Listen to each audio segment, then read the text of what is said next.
Hi and welcome to another edition of Health Elevation Corner with me, your girl Jenny. I hope, like me, you to remember that you are blessed and highly favoured, a magnet for miracles, the solution to someone's problem, and the answer to someone's prayer. And I hope this week I'm the answer to your prayer. I really do. I want to have a quick discussion on the real difference between fitness and health. And I'm having this discussion because there are people that have caught the virus who are seemingly fit who have passed away. And so then the disagreement and the conversation comes in, Jenny, you've got to get vaccinated, because I don't have to get vaccinated because somebody who sadly was fit died, because I am fit and I'm just recovering from the virus, and the grace of God is sufficient for all things. Blessed and highly favoured. So I just wanted to actually look at the dictionary definition of fit and the dictionary definition of health and go over it very quickly, because I think it's really important for us to really understand that difference. Because I think there's this major thing going on whereby people are just looking and going, oh, look, she's, her arms are fit, she's got strong arms and this, that and the other, and her body's fit, and so that person's fit, and they climb mountains and they do all these great things, and they can run and they can cycle and they can jump, they can do all that stuff. Since I caught the virus, I've gone back and I'm playing 2-3 hours of tennis a day. I'm getting better. I'm winning. I won yesterday 2 matches, but I don't have the same power I had before. Now, I know already when it comes to building my fitness, it is flexibility, stability, strength, and then power. Now, I can say my flexibility's gone through the roof, which is fantastic, right? But then that's all right then. That means I'm able to get around and move things. If I have flexibility, I'm less likely to injure myself because my body can get into position much more readily, much more easily. But I can have flexibility and not have stability, and then I'm in trouble, because I need to be able to get into position but still stabilize myself. So I need to know that my obliques can anchor my pelvis and allow my limbs to move, which means I'm stable when I need to, and I can reach for something, like when I'm playing tennis and I have to reach or lunge or run or jump, but I'm not going to injure myself. A tennis player like myself is great at tennis and fit for tennis, but doesn't mean I'm fit for marathon running or to play football, and vice versa. So we have to understand you're fit for purpose. So when we look at fitness,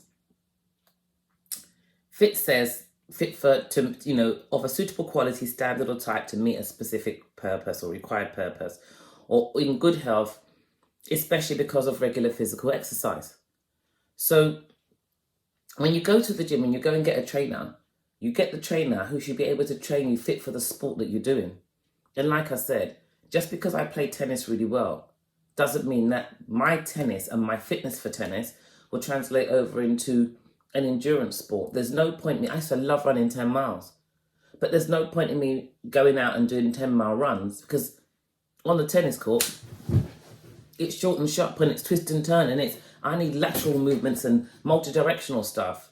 Running is just a linear sport, and so it's not conducive and it won't translate over. If you keep telling a tennis player to keep going out and doing long distance runs and hill climbs all the time, but you don't do any kind of, multi-directional changes and different things specific to their sport, and you don't look at how for them to be able to anchor the hips and be able to rotate through the pelvis, you're going to give them an injury. So they're fit for a sport. Now, health, on the other hand, healthy is in good physical or mental condition, in good health, right? Or it's of a part of the body which is not diseased. This is the most important thing you need to understand. Yeah? A part of the body internally that you cannot see, that's not diseased. Or indicating or promoting good health. So when somebody's sick, like with this virus, it takes away the appetite. So what we do, we measure people's health now by saying, the appetite's come back, they're in good health. So we need to kind of look at the two things that's different, because you don't look at somebody's organs and say those organs look fit. You look at the organs to see if the organs are healthy. You don't think about a person's mental, emotional condition and their thoughts and say, oh, that person's got fit thoughts, they've got really fit thoughts. No, you say they've got healthy thoughts. They haven't got vengeful, angry, unforgiving thoughts, because that creates a whole chain reaction, as I've explained to you guys so many times within the body. And this is what we have to be careful when we talk about things. It's health and happiness. It's health and finance. It's health and vitality. It's health and fitness. But we will skip the health and we go to the fitness. When people want to get themselves fit and they want to look good, they just change their diet and they just jump into the gym and they do loads of HIIT classes. But stress is a silent killer. You can't measure stress, right? So there was a study years ago from Switzerland when I used to do all these health talks, and it said that the incidence of heart attack increased sixfold within 24 hours of a major deadline. Now, I remember a good friend of ours years ago who used to work when it was Abbey National, when it was before it merged to and changed to Santander. And she had seen another friend of ours on the train coming home, and they were talking about both worked in banks and these real high-powered jobs and the level of stress they had, and they were just getting to that point. And then her husband dropped her to the station the next day, and between Seven Sisters and Finsbury Park, one stop, 3 minutes, she died on that train. And they couldn't find any cause of death. But you can't measure stress. That's the reason why I'm saying this to you. I know that she'd seen Claudette before, and they had a conversation. You cannot measure stress. But you can go out to the gym and you want to get yourself nice and fit, and you can go to the HIIT classes and you can go off and do sprint drills and all sorts of mad stuff. It's called working out exercises, which puts even more stress on the body. When you're doing those kind of stressful positions, the exercises that are conducive for you to do are much more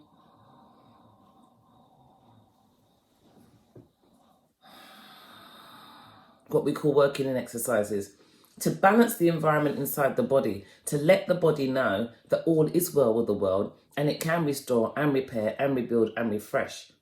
That's the difference. It's just understanding exercise and knowing how to program and design a program for somebody. People don't like things that are slow. You give them a breath exercise with pelvic floor and they're like, well, this exercise is rubbish. But if the diaphragm doesn't move freely, the abdominal wall won't move freely. And if they don't move freely, the pelvic floor won't work properly. And anything from below the belly button will take longer to heal. And if you take a deep breath and you have no sensation down in your pelvic area, then there's a sensory communication issue that you need to address. And you address it with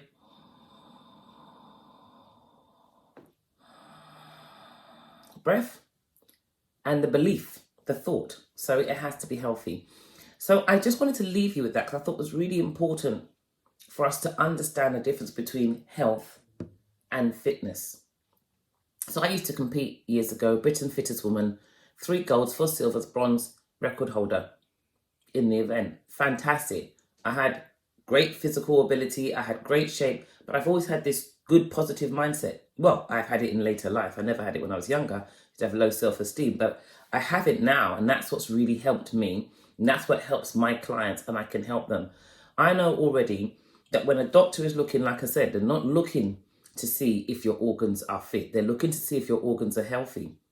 We get well at the cellular level. So talk about cells not being diseased. If your cells begin to become diseased, the body becomes diseased and the body is sick. When this virus gets into you, it doesn't get into your physical ability, it gets into your cells. So as fit as you may look, it's about cellular health. It's really about cellular health. It's about organ health, again, cellular health. It's about those two things. It's about breath quality, because most people breathe short and shallow. They hold the breath or they hyperventilate. Both of those two things, the environment within the body is as if it's dying inside. And what it does, it acidifies the body. Now that just sets it up for sickness and disease to go rampant. So if you're breathing short and shallow and your lungs end at the base of your rib cage and you're not actually using the oxygen and shifting the blood down there, and it's a mucus thing that's going on and it's inside of the respiratory system and you've got poor respiratory response, you're in trouble. So we have to be able to understand what health is, and it's multidimensional and it's multi-layered. But that's all I want to say today. If you want to find me, Pelvic Secrets on Instagram, Twitter, Jenni with an I, Julia, Echo, November, India, Russell, on Facebook and LinkedIn, jennirussell.com, same Juliet Echo November India, or email me pelvicsecrets@icloud.com or info@pelvicflossecrets. But until next time, in health and happiness, stay